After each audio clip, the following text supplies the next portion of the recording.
Well, we were talking about colorectal cancer. You know, the African diet is actually very preventive of colorectal cancer. The westernization of Africa, as they start acquiring a lot of the bad habits of Western Europe and North America, actually is conducive to colorectal cancer.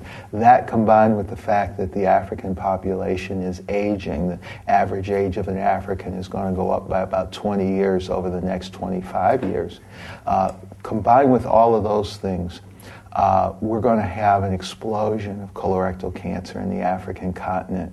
And so it's actually perhaps best if we realize that now and start trying to do the things to prevent colorectal cancer, increasing the amount of roughage in the diet.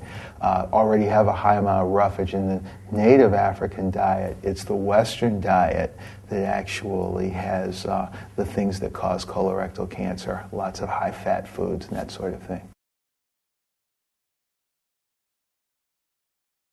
Well, I think the first thing to do is to make people aware.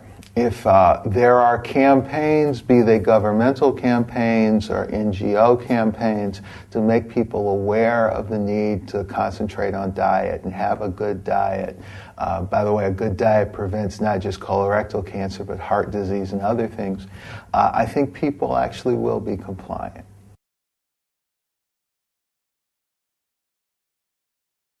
We are working in 5 countries doing primarily tobacco control. One of the problems with the westernization of Africa is they're taking on our bad habit of cigarette smoking.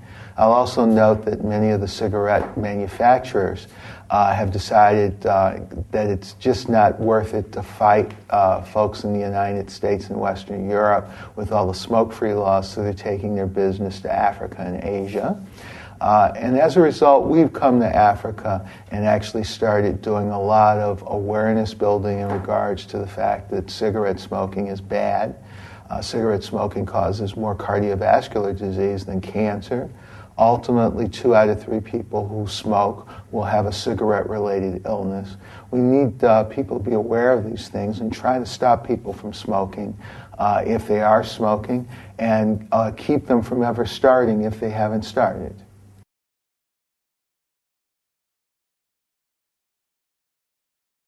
Yeah, it's wonderful to be here at Aortic with nearly 800 people, the largest meeting ever on the continent of Africa to talk about cancer.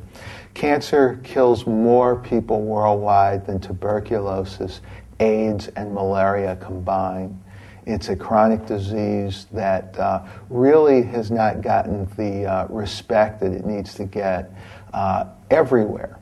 And we know that Africa is about to have a pandemic of a number of cancers. We know that we can do the appropriate things to prevent them. So it's wonderful to be here at a meeting where we're talking about what we can do to prevent cancer. Nip it in the bud before it starts growing, and that's what we're trying to do with cancer in Africa.